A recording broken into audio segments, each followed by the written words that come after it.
to read books. Today we're going to be doing the Unpopular Opinions Tag. We were tagged by Sophia at the sunrise inside to this video, so let's get into it. Sure thing. Question 1. What is a popular book or series that you do not like? The Ugly series for me by Scott Westerfield. I read half the first book and I think it might have been my mindset, but it was just not good. I did not like it at all. No. Also, Isla and the Happily Ever After by Stephanie Perkins. I really liked Longer than the Boy Next Door and I really liked Anna and the French Kiss, but then Isla and the Happily Ever After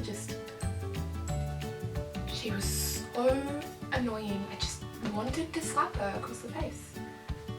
For me, mine is a book and not a series, and that is Me and Earl and the Dying Girl by Jessie Andrews. It wasn't particularly a bad book, but I didn't like the way it ended. I felt like it was very built up just to be anticlimactic at the end, and I don't know, I just didn't enjoy it as much as I hoped I would. Question number 2. A popular book or series that everyone else seems to hate but you love. Twilight. It's always going to hold a place in my heart. I don't know why everyone hates it. Like, it's good. It's great. If it wasn't for Stephenie Meyer, young adult wouldn't be what it is today, and I think people need to really respect that and not hate on it so much.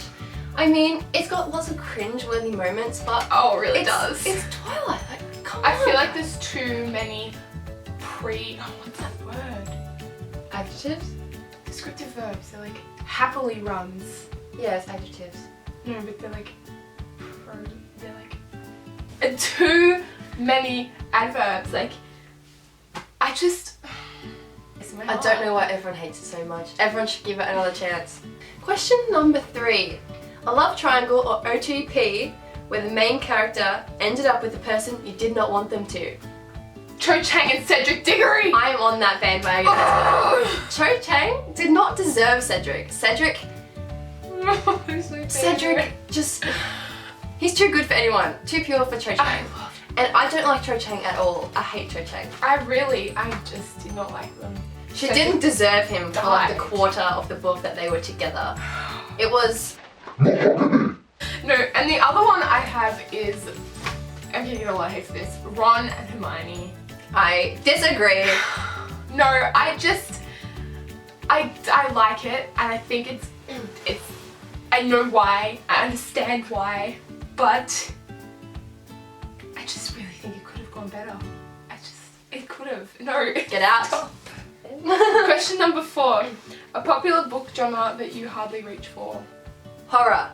I don't like horror. I do not like horror movies. I do not like horror books. I do not like anything related to horror or scary things. There is some horror-ish books in my to-read list on Goodreads, but that was just kind of like a Halloween in the spur moment. I probably will read them next year, but not generally the genre that I will go looking for or pick up.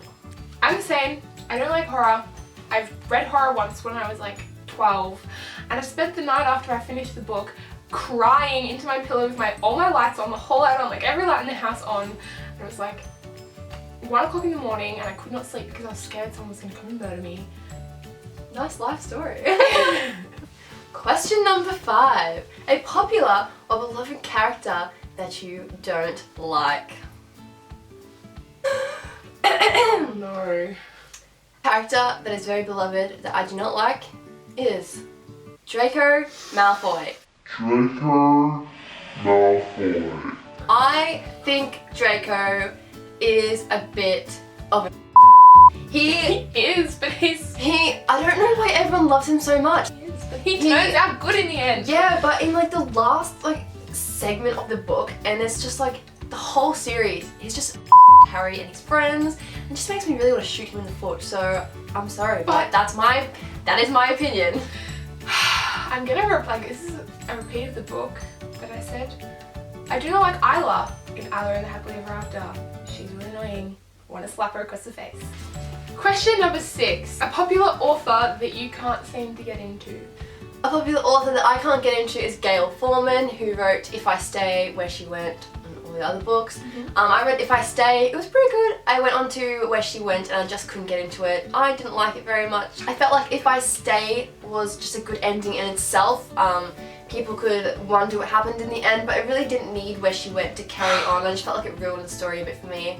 And I haven't tried any of her other books, but I don't really feel like it, so yeah. I'm the same with Gail Forman, but I have read most of her books and I liked them, but she's not one of those authors that I'm like, yes, oh my god, Gail Forman, you are amazing. Like I enjoyed them. I didn't like Where She Went, but then like the Just One Day and Just One Week or something, I can't remember what the other two are, but they were okay and I liked those as well, but just she's not worth all the hype. And this is like an author that I think is overrated, John Green.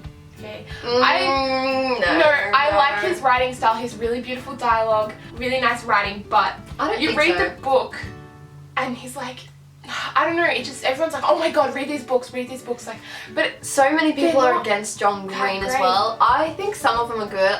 I agree, I like them, I like some of them, but he's so overrated. This is a topic for another time. Number 7, a popular book trope that you were tired of seeing. I didn't write anything for this because I have no idea. I'm feeling love triangles though.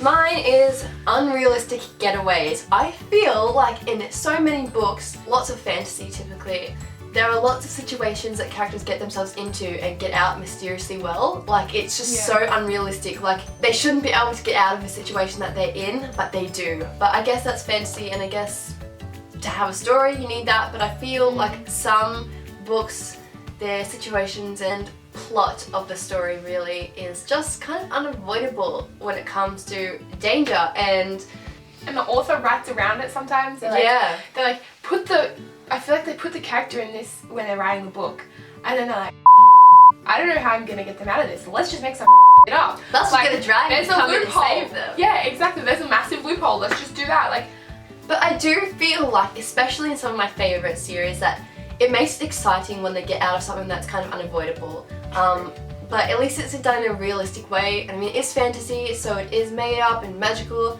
but I just feel like some books really need to work more on the getaway aspect. Question 8. A popular series or book that you have no interest in reading. I think we both agree on this. Lord of the Rings and The Hobbit. I am not interested in reading either of those. I haven't seen the movies. I don't really want to. I just don't feel like I would be a Lord of the Rings fan. I love the movies. I really did like the movies, and I didn't like the Hobbit movies, couldn't get into those, but the movies were great, and I tried to read the books, and they're just so big and so many words. They are. And like, I felt like every paragraph I had to look up a different word, and I had to read every sentence like 4 or 5 times to understand it, so.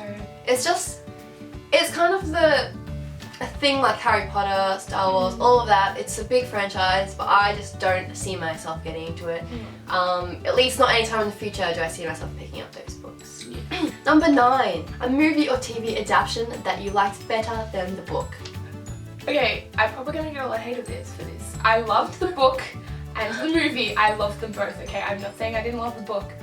Perks of Being a Wallflower.